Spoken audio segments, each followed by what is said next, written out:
多啲琴咯。咩啊？點解咧？我因為入行之後，因為鋼琴係我比較遲先 pick up 嘅，因為我作曲之後編曲啊呢啲嘢，咁我就覺得琴係比較有用。咁但係一入行之後，其實係冇乜時間去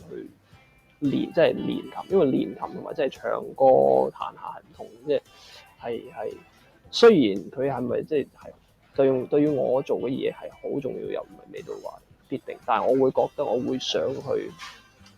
expand 我譬如彈琴嘅，譬如多啲可能 jazz piano 嘅嘢啊，或者深少少嘅一啲 technique 啊。咁 technique 呢啲嘢，因為係日日幾個鐘要去練，咁係唔會有呢啲時間去做呢啲嘢。咁但係可能嗰陣時我會，